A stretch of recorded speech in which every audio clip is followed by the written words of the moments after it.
እንወያይ። ጤና ይስጥልን። ለሰባተኛው የኢትዮጵያ አጠቃላይ ምርጫ ግንቦት 24 ቀን 2018 ድምፅ ይሰጣል። የመራጮች ምዝገባ እየተከናወነ ይገኛል። ምዝገባው የሚካሄደው እስከ መጋቢት 28 ነው። ዛሬ የምናካሄደው ውይይት ሴቶች በኢትዮጵያ ምርጫ ውስጥ ያላቸውን ተሳትፎና የሚገጥሟቸውን ተግዳሮቶች ይፈትሻል። የፖለቲካ ፓርቲዎች የጋራ ምክር ቤት የሴቶች ክንፍ ሰብሳቢ ጸገነት ተስፋዬ፣ የኦሮሞ ፌዴራላዊ ኮንግረስ አባል የሆኑት ሄርዋ ግርማ፣ በአዲስ አበባ ዩኒቨርሲቲ የኢትዮጵያ ጥናትና ምርምር ተቋም መምህርና የሶሻል አንትሮፖሎጂ ተመራማሪ ዶክተር ትርሲት ሳህለ ድንግልና የሰላምና ጸጥታ ጥናት ተመራማሪ የሆኑት ፍቅር ጌታቸው ተጋብዘዋል። አራታችሁም እንኳን ደህና መጣችሁ። ጸገነት ከርሶ ልጀምር። የህብር ኢትዮጵያ ዴሞክራሲያዊ ፓርቲ አባል ኖት፣ እጩ ኖት አይደለም? አሁን በሚካሄደው ምርጫ የት ነው የሚወዳደሩት? ምረጡኝ ሲሉ ምን ይዘው መጡ? ጸገነት። ስድስተኛውን ሀገር አቀፍ ምርጫም ተሳታፊ ነበርኩኝ ከዚህ ቀደም ለፓርላማ ለህዝብ እንደራሴ። አሁን ደግሞ ሰባተኛውን ሀገር አቀፍ ምርጫ ተወዳዳሪ ነኝ፣ እጩ ነኝ። ሀሳቦቻችንን ማኒፌስቶችንን ጨርሰናል። እንደ ህብር ኢትዮጵያ ዲሞክራሲ ፓርቲ የተለዩ ሀሳቦቻችን በጤና ዙሪያ፣ በትምህርት ዙሪያ የተሻለ ሀሳብ አለን። ስፔሻሊ ትምህርቱ ላይ ከዚህ ቀደም በነበረው እንደ ሀገር ስታየው የኢትዮጵያ ትምህርትን ስታየው ካለፉት ዓመታት ጀምሮ ያሉት ሂደቶች ብዙዎቹ ወጣቶች ትምህርት ከጨረሱ በኋላ አሁን ባሉበት ሁኔታ ቁጭ ብለው ነው የሚገኙት። ስለዚህ ያንን የማስተካከል ሂደቶች ላይ ፖሊሲያችንን በደንብ ፈትሸን ያስቀመጥ ነው። እንደ ሀገር ከ97% በላይ የወደቁ ተማሪዎች ናቸው ያሉት። ስለዚህ እሱንም የማስተካከል ስራዎችን ብንመረጥ የተሻለ ለተማሪዎች እንሰራለን ብለን እናስባለን። ለህፃናትም ለሴቶችም አካታች ያደረገ በደንብ ከስር መስራት ስላለብን የትምህርት ፖሊሲው ላይ ባለበትም ቢሆን አካሄዱ ላይ የሰላምና ጸጥታው በሚኖርበት ምቹ ምህዳርን መፍጠር ነው መነሻው። ያን ታሳቢ አድርገን ለመስራት ተዘጋጅተናል። የት ነው የሚወዳደሩት? ጸገነት። የካ ላይ ነኝ። ወረዳ 12 እና 13 ላይ ነው የምወዳደረው ለህዝብ እንደራሴ። የፓርቲው ርዕሰ ጉዳዮች እንዳሉ ቀደም ብለው ነግረውናል። እርስዎ ግን ለጸገነት እንደ ፖለቲከኛም የህዝብ ተወካዮች ምክር ቤት አባል ቢሆኑ፣ ህግ አውጪ ቢሆኑ ትኩረት የሚሰጧቸው ጉዳዮች የትኞቹ ናቸው? የትኛው ጉዳይ ነው ለእርስዎ ትልቁ አንገብጋቢው ጉዳይ? ከፍተኛው አንገብጋቢ እንደ አንድ ፖለቲከኛ፣ ሴት ፖለቲከኛ የሰላም ጉዳይ ነው ዋነኛው።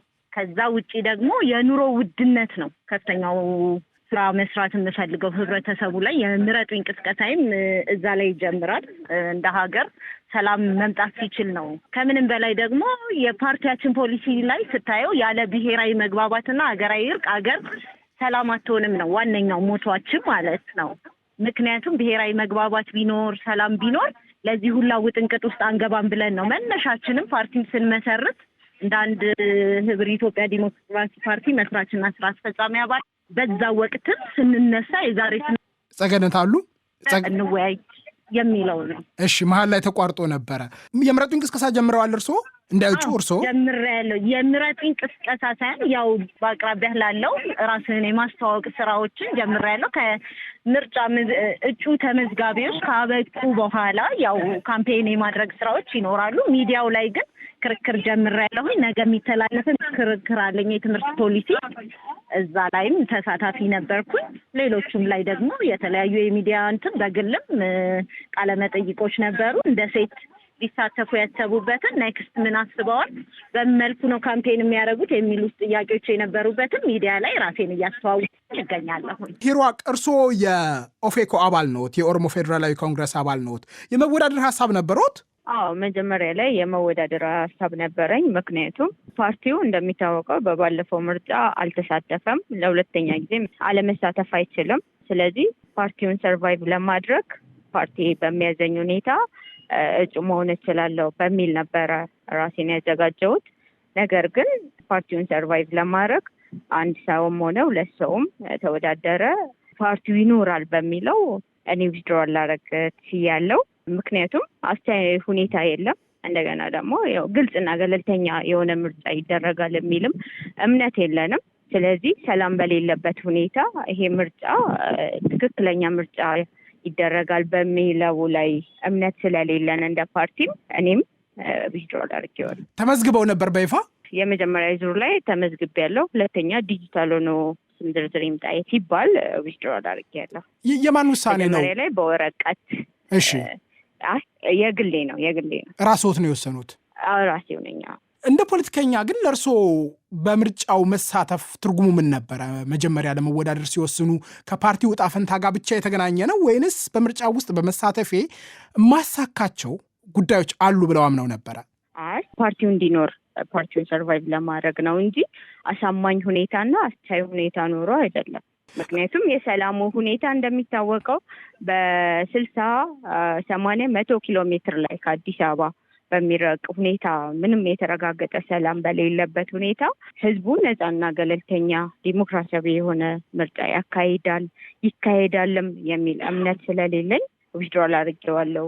እንደገና እንደ ፓርቲም ደግሞ ይሄንኑ ነው። ምክንያቱም ሰላም ባለበት ነው ምርጫ መካሄድ ያለበት። ሰላም በሌለበት ሁኔታ ስኬታማ የሆነ የሚፈለገውን ትክክለኛውን ምርጫ ይካሄዳል ብለን አናምንበትም። እኔም አላምንበትም። ሄሯቅ የጠቀሱት የጸጥታ ጉዳይ በምርጫው ላይ ካጠሉ ነገሮች አንዱ ነው። የተለያዩ የፖለቲካ ፓርቲዎችም ይሄን ቅሬታ በተደጋጋሚ አንስተዋል።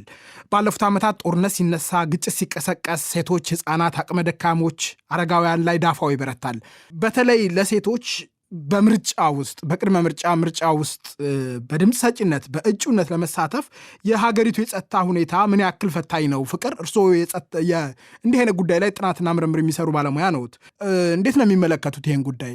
አጠቃላይ ዲሞክራሲን በማናስብበት ከዲሞክራሲ ባለፈ የሀገሪቷን ሰላምና ጸጥታ ማስፈን ባልተቻለበት ጊዜ ስለ ምርጫ ማውራትም ይከብዳል። በተለይ ደግሞ ስለ አሳታፊ ዜጎች ነፃ ሆነው ምርጫ ቅስቀሳ አድርገው የሚመኙትን ለሀገራቸው የሚያስቡትን አስተዋውቀው ወደ ምርጫ ለመግባት ያላቸውን ብዙ ፈተና ይገጥመዋል። በግጭት ጊዜ ደግሞ ይሄኛው ይብሳል። እንኳን በግጭት ጊዜ በሰላም ጊዜም በተለይ ሴቶች ፖለቲከኞች ለብዙ ጥቃት ተጋላጭ እንደሆኑ አብዛኞቹ ጥናቶች ያመለክታሉ።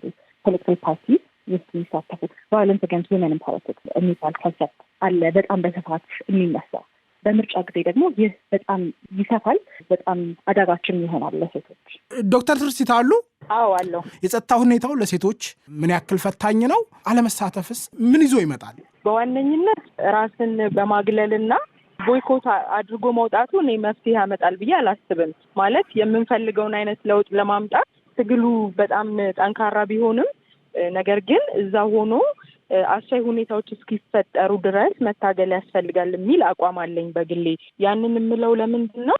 ለዛም ይመስለኛል አሁን በሀገራችን ይሄ የጸጥታ ሁኔታ እየደፈረሰ ያለው ኢትዮጵያ አሁን ባለው እንግዲህ ባለን መረጃ መሰረት በየትኛውም ከአገር ውጭ በመጣ ወራሪ የተወረረችበት ሁኔታ አይደለም። ከዛ ይልቅ ያው የፖለቲካ ለውጥን በኃይል ለማምጣት ነፍጥ አንግበው ወደ ጫካ የገቡ የራሳችን ወንድሞችና እህቶች በሆኑ ሰዎች ነው አይደለ ሰላሙ እየደፈረሰ እንዳለ የምንረዳው። ስለዚህ የሚያሳየን እንደ ማህበረሰብ ከሰላማዊ ትግል ይልቅ ለትጥቅ ትግል ቅድሚያ እየሰጠን ነው፣ ወይም ደግሞ ሰላማዊ ትግል ለውጥ አያመጣም ወደሚለው ድምዳሜ ላይ እየደረስን ያለ ይመስለኛል። ይሄ ደግሞ በራሱ አስፈሪ ነው። ምክንያቱም ቅድም አንተ ሜንሽን ስታደርግ እንደነበረው የጸጥታ መደፍረስ በሚኖርበት ጊዜ፣ የተለያዩ ግጭቶች በሚከሰቱበት ጊዜ የመጀመሪያው ገፈት ቀማሽ የሚሆኑት ሴቶችና ህጻናቶች ናቸው። እንግዲህ ሴቶችና ህጻናቶች በሁለቱም ነው የሚጠቁት። አንደኛ ሰላማዊ መድረክም ተፈጥሮ ፓርቲሲፔሽናቸው ወይም ደግሞ የእነሱ ተሳትፎ ያን ያለ እዚህ ግባ የሚባል አለመሆኑ ራሱ ቻሌንጅ ነው። ሁለተኛ ደግሞ ያሉትም ላይክ እንደ ፖለቲካ ፓርቲም ተመዝግበው ያሉት ደግሞ ያው አስቻይ ሁኔታ የለም በሚል ምክንያት እየለቀቁ የሚወጡ ከሆነ አንደኛ ታዲያ እንዴት አድርገን ነው ማለት ያው ፓርቲሲፔሽን ከሌለ ሰላምና ደህንነትን ማረጋገጥ አንችልም። ምክንያቱም አሁንም እየጨቆነን ነው ለምንለው አካል ነው የባሰ የፈረጠመ ጉልበት እየሰጠ ነው የምንመጣው ማለት ነው። ስለዚህ የኔ ሀሳብ የሚሆነው እዛ ሆኖ በመታገልና በተለይ ደግሞ ሴት ተወዳዳሪዎች፣ ሴት ፖለቲከኞች ኦፍኮርስ ለነሱ ደብል ነው የሚሆነው እንትኑ ይሄ ምንድነው ተግዳሮቱ ቢሆንም ግን እዛው ሆኖ በይሄ ሰላማዊ ትግልን እንዳማራጭ መጠቀም የተሻለ በተለይ የሴቶችን ሰላምና ደህንነት ከማስጠበቅ አኳያ ኮንትሪቢዩት ያደርጋል ብዬ አምናለሁ በግሌ። ጸገነት፣ እንደ እጩ የኢትዮጵያ ሴቶች ርዕሰ ጉዳዮች ምንድን ናቸው? አጀንዳዎች ምንድን ናቸው? እርስዎ እንደ ሴት ፖለቲከኛ በአሁኑ ምርጫ ሲሳተፉ ምን ይዘው መጡ? ምርጫ የዲሞክራሲ ስርዓት ግንባታ ነው። ስለዚህ ምንም እንኳን ምቹ ምህዳር ባይኖርም አገርን ለማስቀጠል ምርጫ መከናወን መቻል አለበት። ይሄንን አምናለሁኝ። በልዩነት እንዲቀመጥልኝ የምፈልገው ሁለተኛው እንደ ፓርቲ አስቻይ ሁኔታ ባይኖር የዲሞክራሲ ስርዓት ግንባታው መቀጠል ስላለበት እሱን የማስቀጠል ስራን ይሄድ ነው። ሌላው ግን እንደ ሴት ፖለቲከኞች እንግዲህ እንደ ሀገር ከ50% በላይ ያለንን ግን አካታችነታችን እምብዛም የሚታይ አይደለም። እንደውም ሪላቲቭሊ የተሻለው 6ኛው ሀገር አቀፍ ምርጫ ላይ አይተህ ከሆነ ለህዝብ እንደራሴ የነበሩት 472 መቀመጫው ላይ 192ቱ ሴቶች ናቸው። ሴቶችን ስታስብ ምንድነው የገዢው ፓርቲ ሴቶች ናቸው ያሉት እዛ ቦታ ላይ። አንድም ተፎካካሪ ፓርቲ አልገባችም ለህዝብ እንደራሴ። አሁን 7ኛው ሀገር አቀፍ ምርጫ ግን ትርጉም ያለው ተሳትፎ መሆን መቻል አለበት። አንደኛው ምክንያቱም ውሳኔ ሰጪነት ላይ መምጣት አለብን። ፓወር ሊኖረን ይገባል። እንዴት ነው ግን እሱ ነገር የሚመጣው? አሁን ይሄ ርዕሰ ጉዳይ ሲወራ ውይይት ሲደረግበት ጥናትና ምርምር ሲሰራ ረጅም ጊዜ ቆይቷል አይደለም? ቅድም እንደጠቀሱት በ6ኛው ሀገራዊ ምርጫ የህዝብ ተወካዮች ምክር ቤት አባላት መካከል የሴቶች ቁጥር ጨምሯል። እሱ በመጨመሩ ምክንያት በተጨባጭ ምን ፈየደ? ምን ለውጥ አመጣ? እኔ ሴት የሁሉ መሰረት ናት ብዬ አስባለሁኝም አምናለሁ። ምክንያቱም እንደ ሀገር ስታስበው እናት ናት ሴት። አሁን የሀገራችንን ፕሬዚዳንት ከዚህ ቀደም የነበረችውን የህግ ወይዘሮ መዓዛን ስታስብ ሌሎችንም ሴቶች እንዳመጣጣቸው ስታይ ፐርሰንቴጁ በከፍተኛ ሁኔታ ጨምሮ ነበር። አሁን እየቀነሰ ፐርሰንቴጁ ቢመጣም ማለት ነው። ሴቶችና ማህበራዊ ዘርፍ የአዲስ አበባ ከንቲባንም ስታይ መከላከያንም ስታይ ሴቶች ናቸው የያዙት። ፓወራቸውን እየተጠቀሙበት ኤክሰርሳይዝ እያደረጉበት በዛ ላይ ደግሞ ውሳኔ ሲሰጡ በብስለት የሚሰጡ ናቸው። ስፔሻሊ ለሰላሙ ምህዳር ከፍተኛ ሚና ይጫወታሉ ሴቶች። እንዴት ማለት? ለሰላሙ ምህዳር ማለት እንዴት? ሰላም አሁን ባለው ላይ አካታች ብትሆን ሴቷ ከፍተኛ ሚና ይኖራታል ብዬ አስባለሁኝ። ምክንያቱም ሴት ያለችበትን ነገሮችን ማረጋጋት የሚቻልበትን በጥበብ ወንዱ ያላየበትን አይታ መስጠት የምችልበት አቅም አላት ሴቷ። ምክንያቱም መሸከም የምችልበት ማንነት ከቤቷ ጀምሮ ስላላት ማለት ነው እንደ ሴት።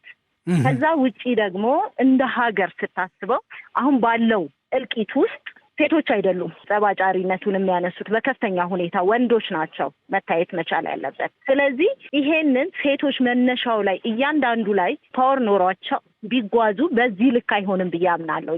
ይሄ የራሴ እይታ ነው። ሴቷ ዲሲሽን ሜኪንግ ላይ መታ ያለውን ነገር በአግባቡ መከወን ብትችል ጥሩ ኤክሰርሳይዝ ማድረግ ብቻ ሳይሆን ዲሲሽን ሜከር ናት። ትርጉም ያለው ተሳታፊም ትሆናለች በየትኛውም ቦታ ላይ ማለት ነው።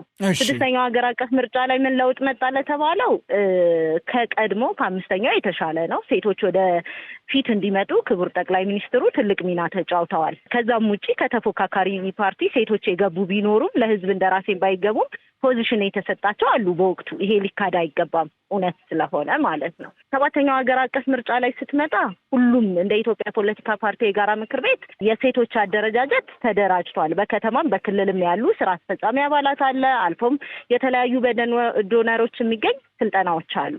እነኝህን ስልጠናዎች በማሰጠት ኢምፓወር እያደረግን ነው ማለት ራስን የማብቃት ስራ ላይ እየተሰራ ነው። ወደ ሀገር መጥተው ሀገርን ለመግዛት ለማስተዳደር አቅም ያላቸው ሴቶች በጣም አሉ ከተፎካካሪ ፓርቲዎች ውስጥ ማለት ነው።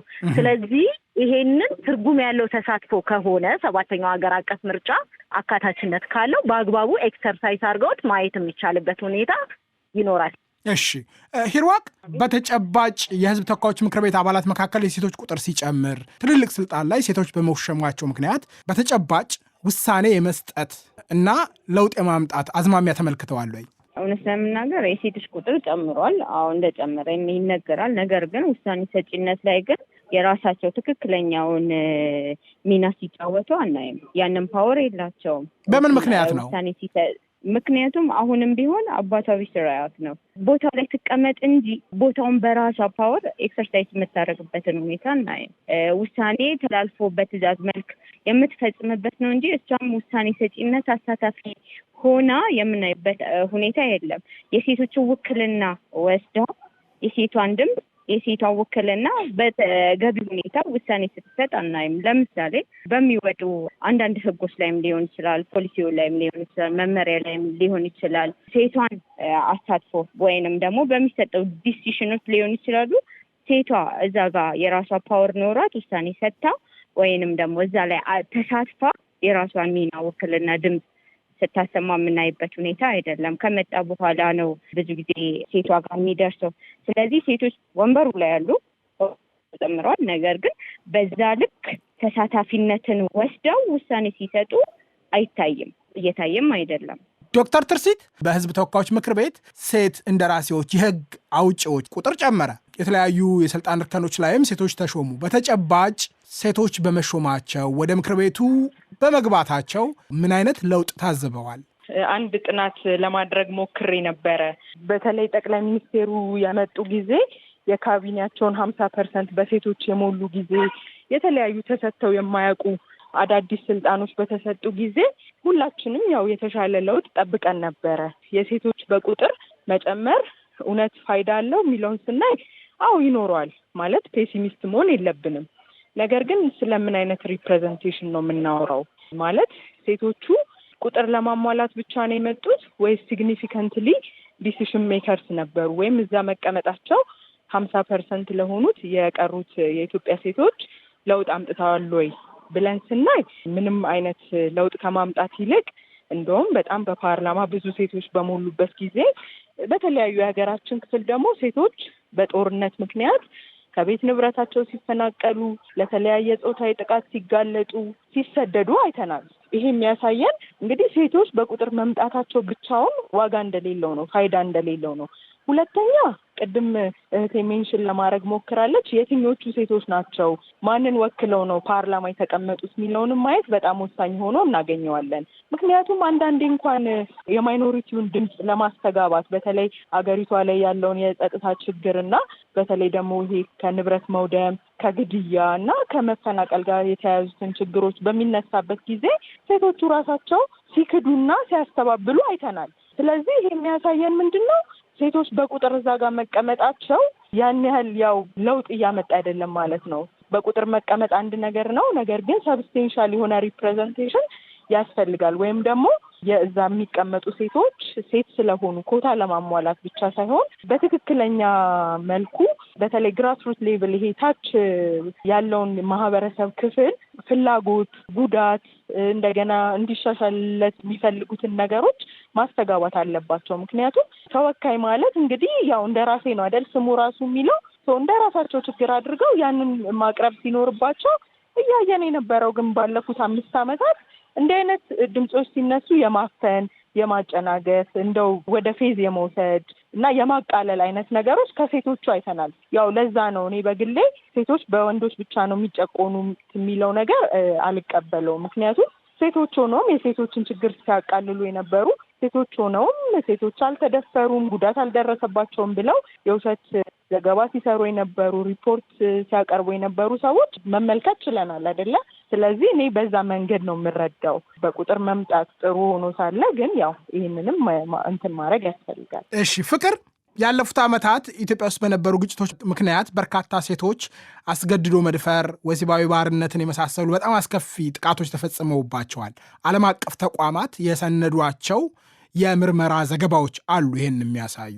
ሴቶች ስልጣን ላይ በመምጣታቸው ምክንያት በሴቶች ላይ የሚፈጸሙ ጥቃቶችን በማውገዝ ወይም ደግሞ ትኩረት እንዲያገኙ ግፊት በማድረግ በመወትወት የታዘቡት ነገር አለ ወይ? የሴቶች ውክልና በጨመረ ቁጥር በተጨባጭ ምን ተቀየረ? ምን ተለወጠ? እዚህ ጋር 2 ነገር ማንሳት ፈልጋለሁ።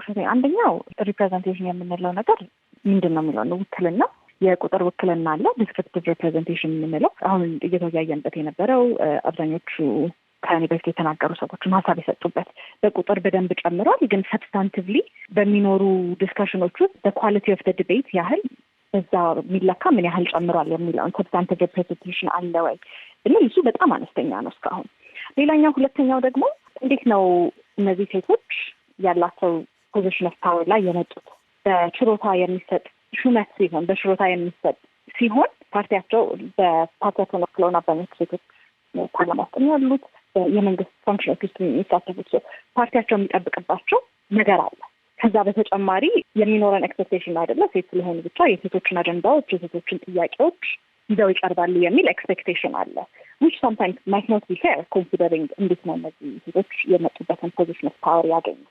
ይሄ በሞቢላይዜሽን ግራስሩት ሞቢላይዜሽን ኔትወርክ ኖሯቸው እየተደገፉ አንዳንዴ እነዚህን የተባሉትን የተጠቀሱትን የሰብአዊ መብት ጥሰቶች ሴቶች ላይ የተደረጉ ጥቃቶችን ቢያወግዙ መንግስት ሆነው የመንግስት አቋም ይህንን በመካድ ባለበት ሁኔታ ሊደርስባቸው የሚችለውን የመልስ ምት ፕሮቴክት ሊያረጋቸው ኮሽን ሊያረጋቸው የሚችል ኔትወርክ አላቸው ወይ? የአቅም ግንባታ በበቂ ሁኔታ እንሰጣቸዋለን ወይ?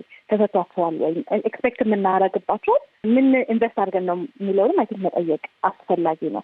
የተወሰኑ ፖዚሽኖች ተይዘዋል። አዎ፣ ግን ምን ኢንቨስት አድርገንባቸው ነው የሴቶችን ጉዳይ አንዳንድ ኤክስፔክት የምናደርገው ምንድን ነው አድቮኬት እንዲያደርጉ ምን ኤክስፔክት እናደርጋለን? ወል የሴቶችን ጉዳይ ስናነሳ 51% ፖፑሌሽናችን ሴቶች ናቸው፣ ከግማሽ በላይ ማለት ነው። የተረፈውን ደግሞ ያመጡት የወለዱት ሴቶች ናቸው።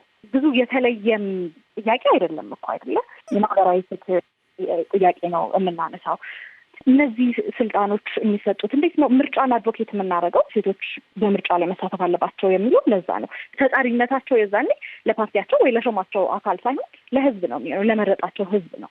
ያ ህዝብ አልወከላችሁኝም፣ አልወከልሽኝም ብሎ መጥራት የሚችልበት ሁኔታ ያመቻችልናል በምርጫ ከሆነ። ከዛ በፊት ግን እኛ ኮንትሮል የለንም። ዲማንድ ማድረጉም አንዳንዴ ምስፕሌስ ሊሆን ይችላል ብዬ እፈራለሁ። የተወሰኑትን በፖለቲካ ፓርቲዎች ተወካዮች መካከል የተካሄዱ የምርጫ ክርክሮች ለመመልከት ሞክሬያለሁኝ። አንዳንዶቹ ስፔሲፊክ የሆኑ ማለት አንድ ተናጠል ጉዳዮች ላይ የተደረጉ ክርክሮች አሉ። ጥቅልል ያሉ ጅምላ አይነት ክርክሮችም አሉ። በእንዲህ አይነት ክርክሮች ውስጥ ሴቶችን የሚገዷቸው ለሴቶች አንገብጋቢ የሆኑ ጉዳዮች መከራከሪያ፣ መነጋገሪያ፣ መወያያ መሆን አለባቸው ወይ? አንደኛ ሆነዋል ወይ? በተግባር ምን ታዘባችሁ? ፍቅር፣ እርስዎ ምን ታዘቡ? መሆን አለባቸው ለሚለው ጥያቄ መጀመሪያ ኦፍኮርስ ጥያቄ ውስጥ መግባት ያለበት ነው ብዬ አላስብም። እንዳልነው ኢቭን በዲሞግራፊ እንኳን ብንወስደው ከግማሽ በላይ የማህበረሰብ ክፍልን የሚመለከት ጉዳይ እንደ አንድ የፖለቲካ አጀንዳ መነሳት አለበት ወይ የሚለው ጥያቄ መሆን አለበት ብዬ አላስብም። ኦፍኮርስ መሆን አለበት። እስካሁን እኔም የተወሰኑትን ለመከታተል ሞክሬ ነበር። የታዘብኩት በጣም የሚያሳዝን ነው። በተለይ የተማሪዎች ንቅናቄ ጊዜ የነበሩ የሴቶች ጥያቄዎች፣ ሞቢላይዜሽኖች የዛኔ 1960ዎቹ 70ዎቹ 40፣ 50፣ 60 ዓመታት በፊት ከነበረን ዲስካሽን የባሰ የወረደ በጣም ሱፐርፊሻል የሚመስሉ ዲስካሽኖች እንዲሁም ደግሞ የተለየ ቦታ ሰጥተው ትኩረት ሰጥተው ሲያነሱትም አናይም። አንዳንዴም ያሳስባል እንዴ ማን ነው የሚመርጣቸው? ይህንን ስል አይ ዶንት ሚን ቱ ሴይ ሴቶችን የሚያሳስባቸው የተለየ ሌላ ነገር አለ ለማለት አይደለም። የኢኮኖሚ ጉዳይ፣ የትምህርት ጉዳይ፣ የፍትህ ጉዳይ፣ የጤና ጉዳይ፣ እነዚህ ሁሉንም የህብረተሰብ አካል የሚመለከቱ ጉዳዮች በሴቶች ላይ ደግሞ ያለው ጫና እና ለሴቶች ያለው ኢምፕሊኬሽን የተለየ ነው። እሱንም እንኳን በበቂ ሁኔታ ካፕቸር ተደርጓል አሁን በሚደረጉት ዲቤቶች እና ኢቭን በፖለቲካ ፓርቲዎች መካከል በሚደረገው ዲቤቶች ሳይሆን በአጠቃላይ እንደ ህዝብ በምናደርጋቸው ፐብሊክ ዲቤቶች በበቂ ሁኔታ ነክተነዋል ማለት በጣም ያስቸግራል። ዶክተር ትርሲት እርስዎ ምን ታዘቡ? እስካሁን በነበሩ ክርክሮች የሴቶች ጉዳዮች ለውይይት በቅጡ ቀርበዋል ወይ? በጣም በሚገርም ሁኔታ ከቨር አልተደረጉም፣ አልተነኩም። እንደው እንደ ትልቅ አጀንዳም ከቁብ ቆጥሮ ለመወያያነትም ማኒፌስቶቸው ላይ እንዴት እንደገለጹት እንደገና ለሴቶች ምን ለመስራት እንዳሰቡ ምንም የነገሩን ነገር የለም። እሱ በጣም አሳሳቢ ነገር ነው። ይሄ የሚያሳየው እንግዲህ ለኢትዮጵያ ሴቶች ለመስራት ያሰቡት ምንም የተለየ ነገር እንደሌለ ነው የሚነግረን። እኔም በተወሰነ ደረጃ ለማየት ሞክሬ ነበረ። አብዛኞቹ ትኩረት የሚያደርጉት ፊት ያለው ነገር ላይ ነው እንጂ በተለይ አሁን ቅድምም ስንለው እንደነበረው የሴቶችን ጥቃት ከማቆም አኳያ እንደገና አሁን ደግሞ ዘመን የወለዳቸውን የቴክኖሎጂ መስፋፋትን ተከትሎ የሴቶች ጥቃት በጣም እየጨመረ ነው። እነዚህን ሁላ ለማስቆም ምንም አይነት ስትራቴጂ ከየትኞቹም ፓርቲዎች በተለየ መልኩ ፎርወርድ ሲደረግ አላየንም። ይሄ በጣም አሳሳቢ ነው። አሳሳቢም ብቻ ሳይሆን እየታሰበ ያለው ምንድን ነው? የሴቶችን ጉዳይ የሚነሳው የሆነ ኢምፖርታንት መስሎ ሲታየን ብቻ ወይም ይሄ ኢንስትሩሜንታላይዝ የማድረግ ነገር በጣም አለ በመንግስት በኩል በተቃዋሚ ፓርቲዎችን በኩል። ምክንያቱም በቅርብ ራሱ እንደምንረዳው ተቃዋሚ ፓርቲዎችን ቢሆን የሆነ ፈንዲንጎች ሲኖር በጣም ብዙ ሴቶችም ሲያቀርቡ የሚያገኟቸው ጥቅማ ጥቅሞች በሚኖሩበት ጊዜ ሪገሬስሊ ሲሰሩበት እናያለን። ከዛ ባለፈ ግን በማኒፌስቷቸው ላይ እንደገና በሚያደርጓቸው የፓርቲ ክርክር መድረኮች ላይ ግን ትምህርትን በተመለከተ ቀድምም አንድ የፓርቲ አባል ይመስሉኛል እያነሱት ነበረ።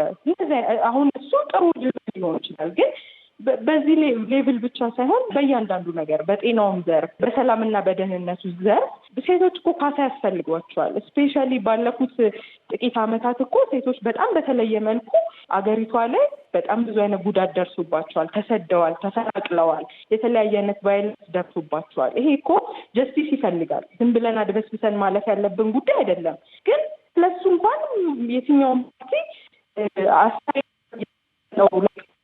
አጀንዳ ነው የሚመስለው እና ሌሎች ፊት ያሉ ላይ ነው ሲያወሩና ሲከራከሩ። በተለይ ይሄ ፖፑሊስት የምንለው አይነት አፕሮች የለም። ይሄ በወቅቱ አሁን ያለውን የሶሳይቲውን ኢንትረስት ካች አድርጎ ወንበር ለማግኘት ስልጣን ለማግኘት ካልሆነ በስተቀር መሬት የረገጠና ኮንቪንሲንግ የሆነ ግን ምንም አይነት ስትራቴጂም ሆነ ምንም አይነት እንትን አይተናል ብዬ አላስብም። ይሄም ደግሞ ምናልባት ባለን የፓርቲ ሲስተም ይሄ ዴሞክራሲ ለመገንባት በሚደረገው ጉዞ ላይ በጣም ትልቁ ባሪየር ይሆናል ብዬ እገምታለሁ በግሌ። ምክንያቱም ከጊዜ ወደ ጊዜ ኢትዮጵያ ውስጥ የሴቶች ጉዳይ ማርጂናላይዝድ እየሆነ እየተተወ ነው የመጣው እና ሲፈለግ ብቻ ነው እንትን የሚባለው እና ይሄ በጣም አሳሳቢ ነው የሚል ምልከታ ነው ያለኝ። እሺ ሂሩአቅ፣ እርስዎ ምንድን ነው የታዘቡት? እኔ አሁን የታሰበው አገሪቷ ውስጥ ባለው የሰላም ሁኔታ በተለይ አንደኛ ተጎጂዋ ሴቷ ናት። ሴቶች ላይ እየደረሰ ያለው ጥቃት ከተለያየ አካል ከታጣቂውም አካል እንዲሁም አንዳንድ ጊዜ በተለያዩ አካላቶች ሴቶች ላይ የሚደርሰው ጥቃት አለ። እንደገና ደግሞ ባለቤቷ ሞቶባት ልጆቿን ይዛ ለብቻ ኃላፊነትን በምትወጣበት ጊዜ የተለያዩ ጥቃቶች ይደርሱባታል። በዚህ ውስጥ እያለች ለሴቷ መጀመሪያ ላይ አስፈላጊው ሰላም ሆኖ እያለ ምርጫ ላይ መታ ትሳተፋለች ወይም ደግሞ ሴቶችን አሳታፊ ያደርጋል ማለት አስቻይ አይደለም ብዬ ነው የማስበው። ምክንያቱም በዚህ ሰዓት የሚያሳስቧት ሰላም ስለሆነ ማለት ነው። በዚህ ሰዓት የሚያሳስቧት የልጆቿ መኖር፣ የቤተሰቦቿ ኃላፊነት እንዲሁም ከአካባቢዋ የሚፈናቀሉ አሉ፣ ጉዳት ደርሶባቸው በጉዳት ላይ ያሉ አሉ። ከጉዳቷ ጋር ተያይዞ ሰላም እንዴት ሊመጣላት ይችላል፣ እንዴት ነው ጉዳቷን ልታገግም የምትችለው የሚለው ነው ለእሷ ቀዳሚ ነው ብዬ የማስበው እንጂ ምርጫ ለእሷ አስቻይ ሁኔታ ነው ብዬ አላስብም። እንዲሁም ደግሞ ሴቶችን ከፖለቲካ ተሳትፎ ጋር በምናይበት ጊዜ እንደ ሀገራችን ከዚህ በፊት በነበረውም አሁንም በምናይበት ጊዜ አንዳንድ የገዢ ፓርቲዎች ሴቶች በገዢ ፓርቲ ከለላ አንዳንድ ቦታዎችን ያግኙ እንጂ ተሳታፊነታቸውን እንጂ በተፎካካሪ ፓርቲ ውስጥ ያለችዋ ሴት በብዙ ውጣ ውረድ ውስጥ አልፋ የምትመጣ ናት። ከአካባቢው የሚደርስባት ጥቃት አለ፣ እንዲሁም ከፓርቲ የሚደርስባት አለ፣ ከመንግስት አካላት የሚደርስባት ጥቃቶች አሉ። ይሄንን ሁሉ ጥቃት አልፋ መታ ነው እዚህ ጋር የሴቶችን ድምፅ የሴቶችን መብት ተወካይ ሆና ለመውጣት እየታገደች ያለችው ማለት ነው። ከኋላ ያለውን ብዙ ችግሮች ነው እየበጣጠሰች የምትመጣው ማለት ነው። ይሄንን ሁሉ በጣሳ መታ ግን አስቻይ ሁኔታዎች በማይኖሩበት ጊዜ በጣም ችግር ነው የሚሆነው። በዚህ ሁኔታ የሴቶች ድምፅ ምን ያክል እየተሰማ ነው? ምን ያክል የሴቶች መብት ምን ያክል እየተተገበረ ነው? ሴቶች ምርጫ ላይ የሚኖራቸው ተሳትፎ ምን ያክል ተሳትፏቸው ተጨባጭ ነው የሚለውን በምናይበት ጊዜ ብዙ ጊዜ ትኩረት ውስጥ የሚገቡበት ሁኔታ የለም። እንደውም ሴቶችን ወደኋላ እንዲሸማቀቁ እንዲያፍሩ በተለያዩ ጥቃቶች እንዲሸማቀቁ እንዲያፍሩ ወደኋላ እንዲመለሱ የሚያደርግ ነው እንጂ ሴቷን ሞቲቬት አድርጎ ወደ ለፊት የሚያመጣበት ሁኔታ አናይም፣ አይኖርምም።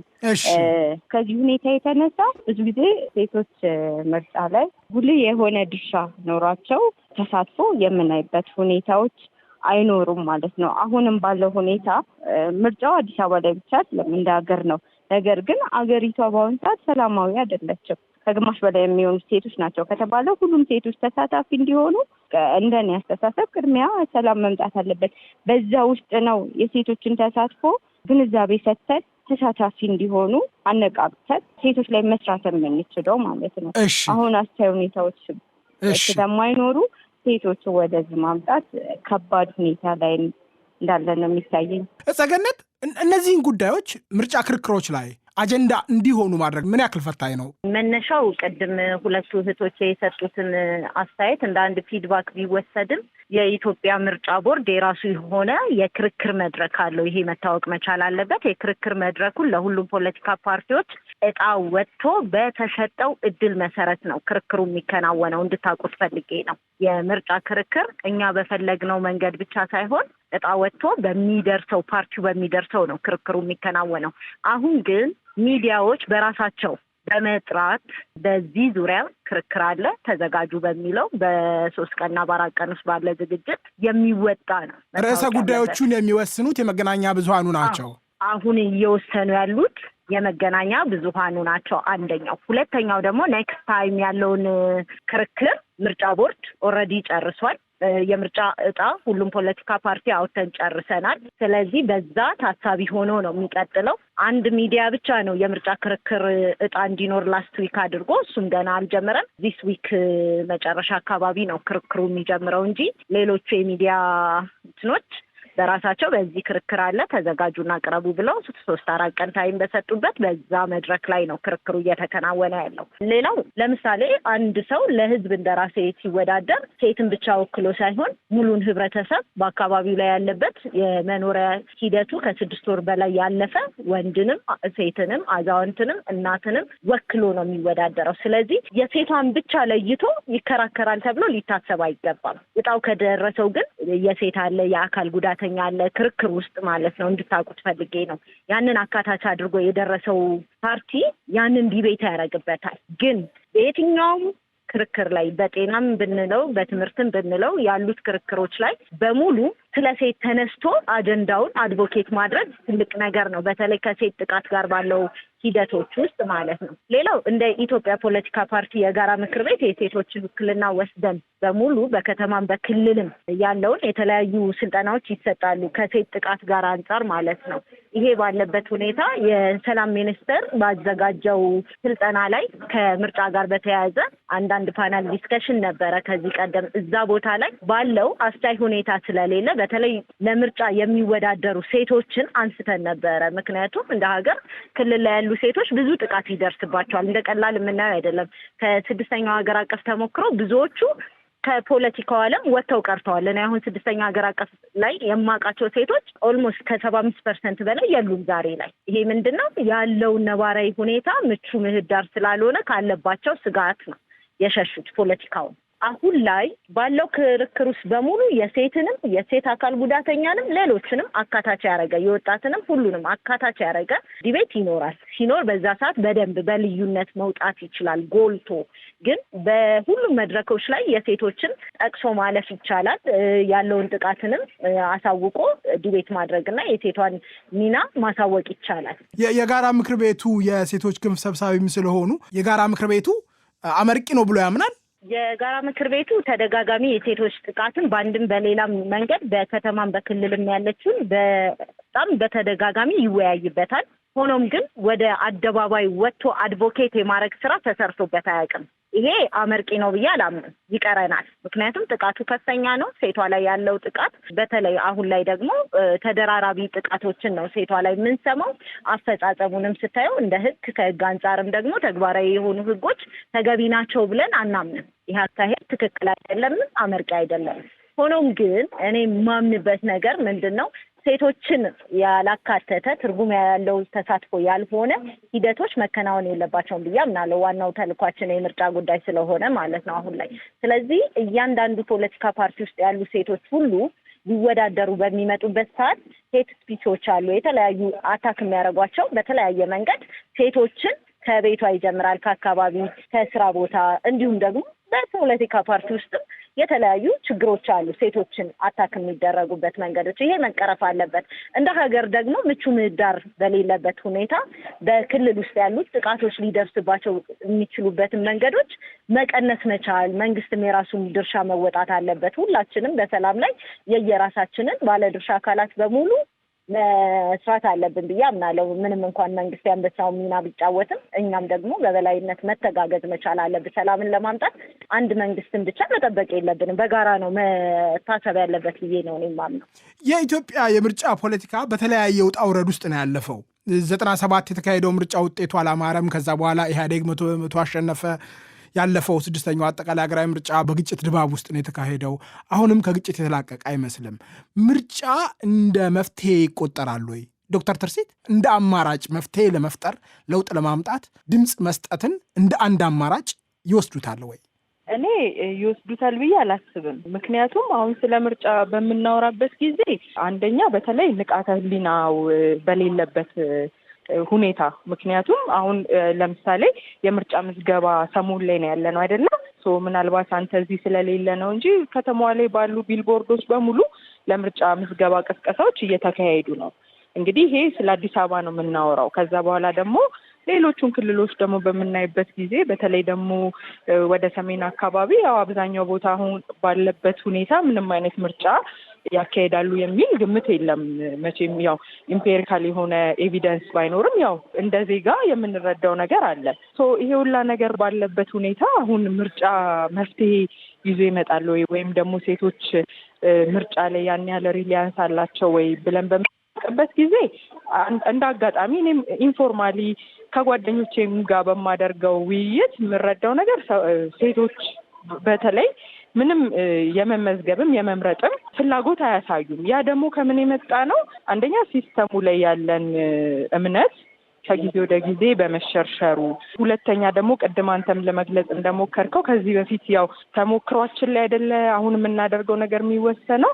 ከዚህ በፊት በነበሩን ተሞክሮዎች ምርጫ ለሀገራችን ምን ይዞ መጣ የሚለውን ነገር ሁሉም የሚያየው ይመስለኛል። እሱን ስናይ ያን ያህል ሲግኒፊካንት የሆነ ለውጥ አልመጣም። ነገር ግን ምንድን ነው እኔ እንደ ግለሰብ እነዚህ ነገሮች በእርግጥ ተስፋ አስቆርጠውን ሜዳውን ለቀን መውጣት አለብን ወይ ብዬ ሳስብ አይ ቲንክ አንዳንዴ እንትን ማድረጉ ሳይሻል አይቀርም ብዬ አምናለሁ። ማለት ባለው ምህዳር መሞከር ወይም ደግሞ ለመለወጥ። ምክንያቱም ምናልባት እኮ አሁን በጣም ጥሩ የአድቮኬሲ ስራ ቢሰራና አብዛኛው ሰው ተመዝግቦ ድምጽ መስጠት ቢችል ብዙ የምንቀይረው ነገር ሊኖር ይችላል። አንዳንዴ ያው እኮ የምርጫ ጉዳይ ምንድነው ሙሉ ለሙሉ ይሄ ገዢ ፓርቲ መሆን ብቻ ሳይሆን ግን እንደው አማራጭ ሀሳቦችንም ለመስማት የተሻሉም ሊሆኑ ይችላሉ።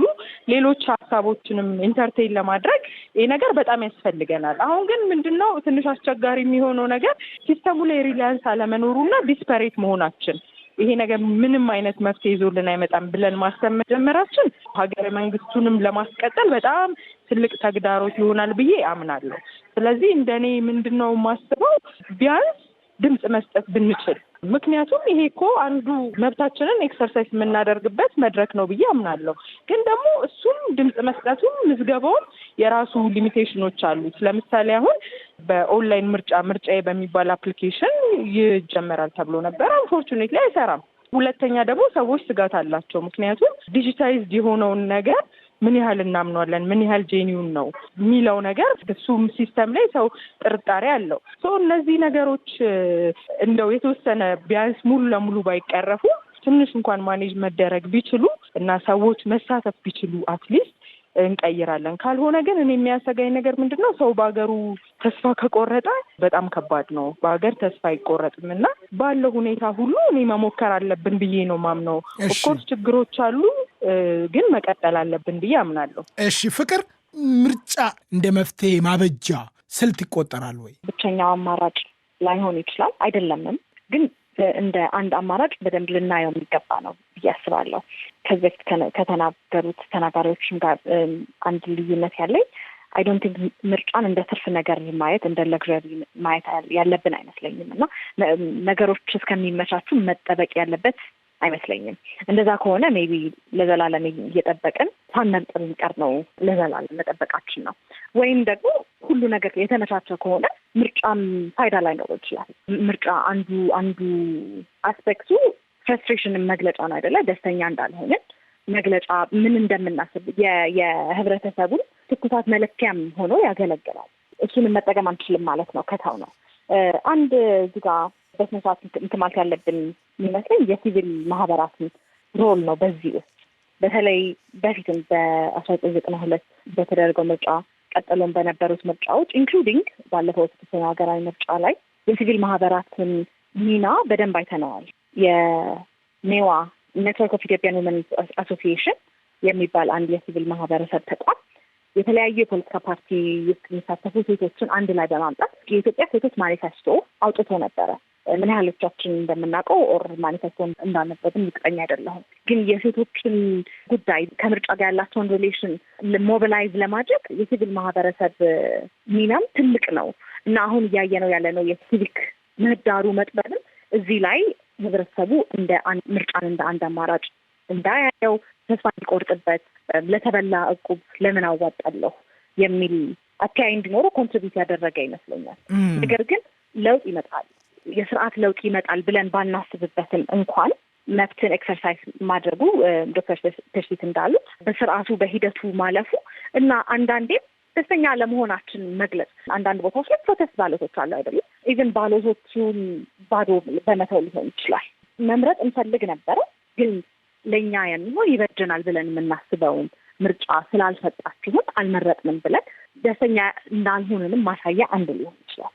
አሁን ያለውን በትክክል እርግጠኛ አይደለሁም፣ ግን ያለፈው የሀገራዊ ምርጫ ላይ 2 ፓርቲዎች ነበሩ የስራ ተጫታ ፖሊሲ እንኳን የነበራቸው እና ቅድም የጋራ ምክር ቤቱ አባል የሆኑት የዘረጠቀነሳትን ሲናገሩ ይሄኛው አሁን አይ ቲንክ ኢትስ ፌሊንግ 2 ፓርቲዎች ብቻ ፖሊሲ ያላቸውን ነገር እንዴት ነው ለምርጫ ክርክር የምታደርገው? ማንስ ነው የሚከራከረው? ሚዲያዎቹ ሊወስኑት ይችላሉ የምርጫ ርዕሶች።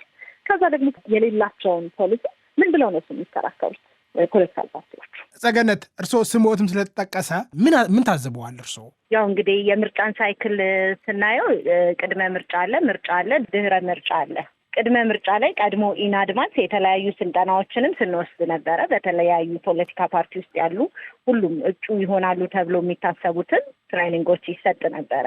በምርጫ ቦርድም የተለያዩ ሂደቶችም ነበሩት። ምርጫ ቦርድም የራሱን ሚና አድርጓል። ቅድመ ምርጫ ሰዓት ላይ ሰርክሎቹን እንዴት እናስተግብር የሚለውን ከአመት ወደዚህ ጀምሮታል ቀድሞ ኢንአድቫንስ። ምክንያቱም ትልቁ ባለድርሻ የስራ አካል ምርጫ ቦርድ ስለሆነ ማለት ነው። ሌላው ፖሊሲ፣ ቅድም እህቴ ስትናገር ከሰማሁት አንጻር ፖሊሲ የሌለው ሰው የለም። ማንኛውም ፖለቲካ ፓርቲ የራሱ የሆነ ፕሮግራሚንግ ኖሮት ነው ሬጅስተርድ ሆኖ እውቅና ተሰጥቶት በጋራ ምክር ቤቱ ሰርቲፋይድ ሆኖ አባል የሚሆነው እና ሁሉም ፖለቲካ ፓርቲዎች የየራሳቸው የሆነ ፕሮግራሚንግ አላቸው። ያንን ቤዝ አድርገው ነው የሚከራከሩት። በወቅቱ ለሚዲያው ሚዲያው የሰጠውን ሀሳብ ይዘው ነው የሚከራከሩት የሚል ሀሳብ ስለሆነ ያ እንዲስተካከል እፈልጋለሁ። ኔክስትም ባለው ክርክር ምርጫ ቦርድ እጣ ባስወጣው መሰረት ማንንም ከማንም ፓርቲ ማዳላት ስለሌለበት በደረሰው እጣ ነው የሚከራከረው ማለት ነው። ፓርቲዎች ያንን ታሳቢ እንዲደረግ እፈልጋለሁ። ሌላው ስለ ምርጫ ስናስብ ግን ድረ ምርጫ ላይ የሚደረጉ ሂደቶች መነሻው ላይ ምርጫ መደረግ የለበትም ተብሎ ታስቦ ብዙዎች ሲከራከሩ የነበሩ ፓርቲዎች ነበሩ። በዛውስ ደግሞ አስቻይ ሁኔታም ባይኖርም እንደ ምርጫ የዲሞክራሲያዊ ስርዓት ግንባታ ስለሆነ ሌሎች ሀገራትን እንደሚጠቀሙት በአግባቡ ምርጫ ማከናወን አለብን የሚሉን ፓርቲዎች ነበሩ በወቅቱ። ያንን ኮምፓይል ተደርጎ ምርጫ መቀጠል አለበት ብለን አመን ገብተናል እንደ ፓርቲ ብዙዎቹ። ይሄ በሆነበት ሁኔታ አስቻይ ሁኔታ ያሉባቸው ቦታዎች ይኖራሉ፣ የሌሉባቸው ቦታዎች በጣም ብዙ ሊኖሩ ይችላሉ። ግን ሰላምን አንድ ተቋም ላይ ብቻ ልንጥለው የሚገባ አይደለም፣ ሁሉም ላይ ነው ሪስፖንሲቢሊቲ። ስለዚህ ምርጫው መከናወን አለበት ከሚሉት ውስጥ ነኝ እኔ እንደ ኢትዮጵያ ፖለቲካ ፓርቲ የጋራ ምክር ቤት ደግሞ የክልል ሴቶች ላይ ከፍተኛ ጥቃቶች ከዚህ ቀደም ደርሶ አይተናል። በጣም ባዌ ላይ ባለው ቫዮለንስ አገንስት ውመን ከፍተኛ ጥቃቶች ደርሷል። ሴቶች በፖለቲካ እጩ ሆነው ሲወዳደሩ እስከ መደፈር የደረሱበትም ሂደቶች ነበሩ በወቅቱ። ከዛ ውጭ ጥቃቶቹ የድንጋይ ውርወራ፣ ሄት ስፒቾች፣ የተለያዩ ነገሮች በሶሻል ሚዲያዎችም ነበሩ።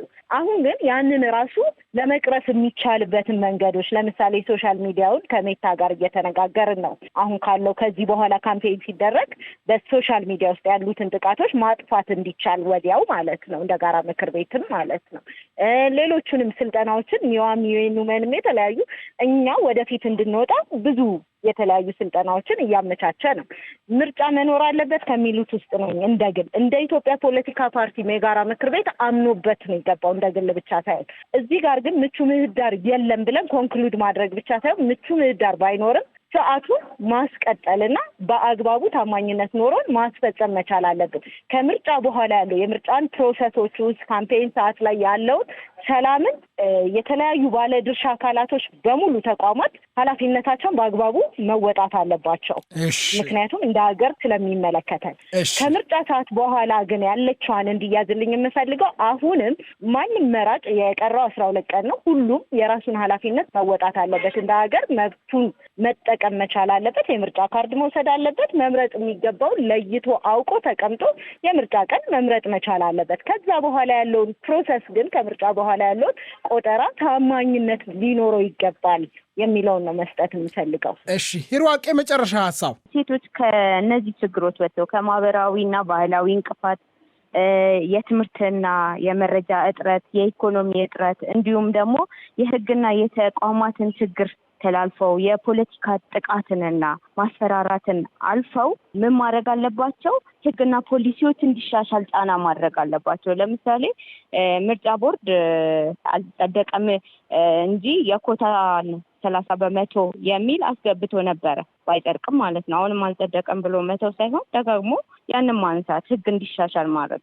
እንደ ሀገራችን ደግሞ የሴቶች ፖሊሲ አለ፣ ድራፍቱ ነው ያለው፣ አልጸደቀም። እንዲጸድቅ ጫና ማድረግ አለብን። እንዲሁም ደግሞ ለሴቶች ግንዛቤ መፍጠር መቻል፣ የትምህርት እድል እንዲያገኙ መቻል መስራት አለብን። እንዲሁም የሴቶችን የምርጫ ላይ እንዲሳተፉ የምርጫ ቦታዎችን ለሴቶች ቀላል እንዲሆኑ ማድረግ አለብን ማለት ነው። ወይንም እዛ ላይ መስራት አለበት። ሴቶች እንደ መራጭ መቅረብ አለባቸው፣ እንደ እጩ፣ እንዲሁም እንደ አመራርና ውሳኔ ሰጪነት፣ እንደ ምርጫ ታዛቢ፣ እንደ ምርጫ ሰራተኛ በምርጫ ላይ ተሳትፏቸውን ማሳየት አለባቸው። ከዚህ ባሻገር ሴቶች ምርጫ ላይ ከተሳተፉ ምን ሊመጣልን ይችላል ካለ የውሳኔ ጥራት ይሻሻላል፣ የሀገር አመራር ይሻሻላል፣ የሴቶች መብትና እኩልነት እንዲጠበቅ ይደረጋል፣ የሴቶች ድምጽ እንዲሰማ ያደርጋል፣ የሴቶች ውክልና እንዲኖር ያደርጋል። እንዲሁም የህዝብ ድምጽ ይዳረሳል። ምክንያቱም ሴቷ ናታ ብዙውን ቁጥር የምትይዘው። ስለዚህ የህዝብ ድምጽ ተደራሽነት እንዲኖረው ያደርጋል። ከዛም በዘለለ ትልቁ ሚና ምንድነው? ሰላምና መረጋጋት እንዲመጣ ያደርጋል ማለት ነው። ስለዚህ ሴቶችን በእነዚህ ሁኔታ እንዲሳተፉና ምርጫው ለውጥ እንዲኖረው ማድረግ አለበት። እጸገነት ተስፋዬ፣ ሂሩዋቅ ግርማ፣ ዶክተር ትርሲሳ አለድንግልና ፍቅር ጌታቸው፣ አራታችሁንም በጣም አመሰግናለሁ። እናመሰግናለን።